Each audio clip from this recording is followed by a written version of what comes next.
तो देश का सबसे वांटेड आतंकी 1993 मुंबई धमाकों का मास्टरमाइंड दाऊद इब्राहिम इस नाम के साथ जुड़ा है भारत के इतिहास का एक काला अध्याय। सैकड़ों निर्दोषों का खून और दशकों की साजिश, लेकिन अचानक बॉलीवुड की पूर्व ग्लैमर गर्ल और अब साध्वी बन चुकी ममता कुलकर्णी ने गोरखपुर में एक प्रेस कॉन्फ्रेंस में इस आतंक के पर्याय पर ऐसा चौंकाने वाला बयान दिया कि देश की सुरक्षा से लेकर सियासत तक हर गलियारे में भूचाल आ गया। उनका यह बयान किसी बारूदी बक्से में चिंगारी लगाने जैसा है। ममता कुलकर्णी ने सीधे तौर पर कहा है कि दाऊद आतंकवादी नहीं है, उसे गलत तरीके से पेश किया गया है। यह सिर्फ एक बयान नहीं बल्कि दशकों से स्थापित एक राष्ट्रीय सच्चाई को चुनौती देने जैसा है। अब सवाल ये उठता है कि क्या ये महज एक मासूम टिप्पणी है या फिर यह अंडरवर्ल्ड बॉलीवुड के उन पुराने और अंधेरे रिश्तों की परतों को खोल रहा है जिनके तार कभी ममता कुलकर्णी की अतीत से जुड़े थे। एक समय की बाजी और कर्ण अर्जुन की नायिका अचानक 25 साल बाद लौटकर देश के सबसे बड़े भगोड़े को क्लीन चिट क्यों दे रही है? दाऊद आतंकवादी नहीं, ममता कुलकर्णी का दावा। गोरखपुर प्रेस कॉन्फ्रेंस में दिया चौंकाने वाला बयान। बॉलीवुड से संन्यास लेकर अब बनी साध्वी।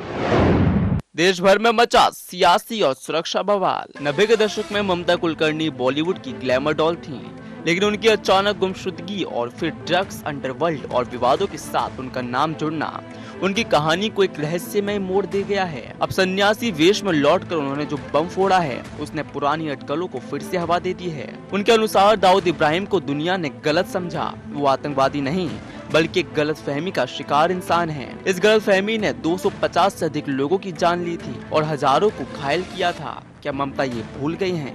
नहीं, दाऊद का कहाँ लेना देना है? दाऊद से मेरा दूर से कोई लेना देना नहीं है। किसी एक का नाम जरूर था, लेकिन आप देखोगे उसने कोई बॉम्ब ब्लास्ट या कुछ एंटी नेशनल चीज नहीं की थी देश के अंदर। मैं उसके साथ तो नहीं हूँ, लेकिन वो he is not some terrorist. So you should be, आपको उसका डिफरेंस भी समझ में आना चाहिए। आप जब दाऊद का नाम लेते हो, जिसके साथ मेरा नाम जुड़ा है, उसने कभी बॉम्ब ब्लास्ट नहीं किया बॉम्बे के अंदर, कभी सुना आपने? जिसका नाम आप ले रहे हो, दाऊद का कभी नाम था ही नहीं मेरा, कभी दाऊद को मैं जीवन में नहीं मिली हूँ। इस बयान ने सुरक्षा और सियासी गलियारों में जबरदस्त हलचल मचा दी है। दाऊद इब्राहिम जो आज भी पाकिस्तान में बैठकर भारत के खिलाफ खूनी साजिश रच रहा है, उसे निर्दोष बताना सिर्फ एक विवादित टिप्पणी नहीं बल्कि देश की भावनाओं को ठेस पहुंचाने वाला और राष्ट्रीय विरोधी विचारों को बल देने वाला कृत्य माना जा रहा है। एक तरफ भारत सरकार दाऊद जैसे खतरनाक आतंकियों को खत्म करने की वैश्विक रणनीति पर काम कर रही है और दूसरी तरफ एक भारतीय हस्ती उसे सर्टिफिकेट ऑफ इनोसेंस दे रही है। गोरखपुर की प्रेस कॉन्फ्रेंस में ममता कुलकर्णी, जिनका अब नया नाम श्री यामाई ममतानंद गिरी है, उन्होंने अपनी बात की और धार दिया। उन्होंने कहा कि दाऊद का नाम बम ब्लास्ट जैसी किसी भी साजिश में कभी नहीं आया और ये मीडिया और कुछ राजनीतिक ताकतों द्वारा सालों से गढ़ा गया एक गलत चित्रण है। यह दावा अपने आप में हास्यास्पद और भड़काऊ है, क्योंकि दाऊद को मुंबई ब्लास्ट का मुख्य अभियुक्त और ग्लोबल टेररिस्ट घोषित किया जा चुका है। अभिनेत्री ने साध्वी बनी ममता कुलकर्णी आए दिन किसी न किसी वजह से सुर्खियों में रहती हैं, लेकिन दाऊद पर उनका यह बयान उनकी आध्यात्मिक जीवन पर भी सवाल खड़े कर रहा है। गोरखनाथ मंदिर में पूजा अर्चना के बाद दिया गया यह बयान उनकी साध्वी की छवि से बिल्कुल मेल नहीं खाता। यह दिखाता है कि विवाद और सनसनीखेज हेडलाइंस बनाने का मसाला अब भी उनके भीतर मौजूद है। ममता कुलकर्णी ने इस बात पर जोर दिया कि अगर किसी पर किसी तरह का इल्जाम है तो उन्हें सबूतों के आधार पर साबित किया जाना चाहिए, न कि प्रचार प्रसार से किसी को दोषी मान लिया जाए। यह तर्क तब दिया जा रहा है जब दाऊद इब्राहिम पर भारत की जांच एजेंसियां, अंतर्राष्ट्रीय समुदाय और संयुक्त राष्ट्र तक ठोस सबूत पेश कर चुके हैं। उनका यह रुख अभिव्यक्ति की स्वतंत्रता की आड़ में देश के जख्मों को कुरेदने जैसा है।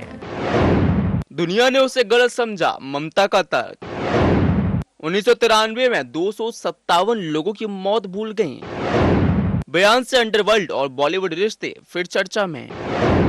सुरक्षा एजेंसियां बयान के वीडियो की जांच में जुटी।